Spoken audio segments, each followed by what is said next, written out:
संतान सुख की चाह में अष्टमी पर 24 अक्टूबर को बड़ी संख्या में निसंतान दंपति राधा कुंड में डुबकी लगाएंगे। स्नान मध्य रात्रि 12 बजे शुरू होकर दिन सुबह तक चलेगा। जानकारी के मुताबिक अष्टमी राधा श्याम कुंड का प्रकाट्य दिवस है। मानता है कि गोचारण लीला के दौरान अरिष्टासुर नामक राक्षस ने बछड़े के रूप में प्रभु पर हमला किया था। बछड़े के रूप में वध करने के कारण उन्हें गोवध का पाप लगा। इससे मुक्ति के लिए श्री कृष्ण ने अपनी बांसुरी से एक कुंड श्याम कुंड खोदा, उसमें स्नान किया।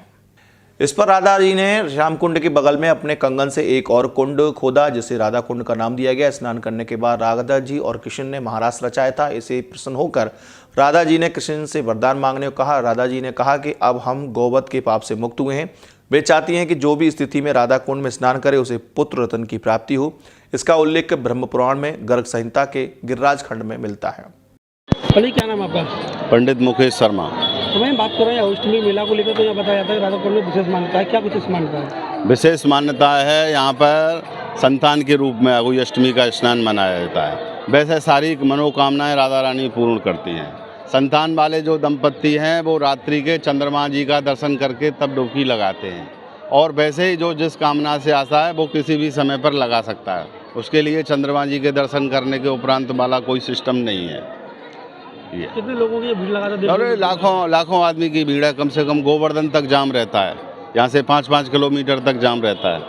इस कुंड की मान्यता को लेकर बात करें तो यहाँ भगवान श्री कृष्ण गाय चराते थे। द्वापर में जब भगवान का जन्म मथुरा में हुआ है, यहाँ गौचारण भूमि गिरिराज जी के पर्वत के किनारे यहाँ पर गाय चराते थे। तो अरिष्टासुर नाम का दैत्य कंस ने भेजा कि जाओ कृष्ण को मार के आओ। तो यहाँ अरिष्टासुर नाम के दैत्य ने गौ बछड़े का रूप बनाया, सांड का रूप बनाया, और भगवान को मारने के लिए यहाँ पर प्रयत्न किया। भगवान ने उसका उद्धार कर दिया। तब उद्धार कर दिया तो राधा रानी आई हैं, उन्होंने देखा है ये सांड और ये गाय कैसे मरी पड़ी है, क्या हुआ है। तब सब ग्वालों ने भगवान की तरफ इशारा किया। भगवान से पूछा प्रभु क्या लीला है, तो उन्होंने बताया ये अरिष्टासुर नाम का दैत्य यहाँ पर आया था, उसका वध हुआ। तो भगवान ने, राधा रानी ने कहा आपके हाथ से भी गौ हत्या हुई है, इसके लिए आप अशुद्ध हो गए हो। तीर्थों में स्नान करके तब आप आइए, हमारी रासलीला में उससे पहले नहीं आ सकते। भगवान बोले वृंदावनम प्रतज्यम पादमेकम न गच्छामि। हे प्रिय, मैं वृंदावन को छोड़कर एक पग भी बाहर नहीं जा सकता। इसके लिए मैं आपकी आज्ञा का पालन करता हूँ, यहीं सारे तीर्थों की स्थापना करता हूँ। भगवान ने ध्यान किया, सारे तीर्थ जल रूप में अपना अपना परिचय देने लगे, धाराओं के रूप में प्रकट हुआ। भगवान को स्नान कराया, उधर कृष्ण कुंड का निर्माण हुआ।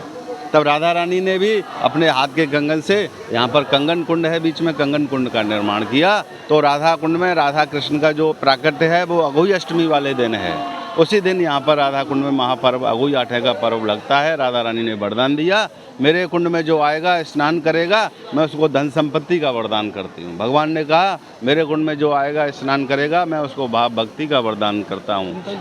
संतान प्राप्ति के लिए राधा कुंड में स्नान होता है। बोलो राधा कृष्ण भगवान की जय।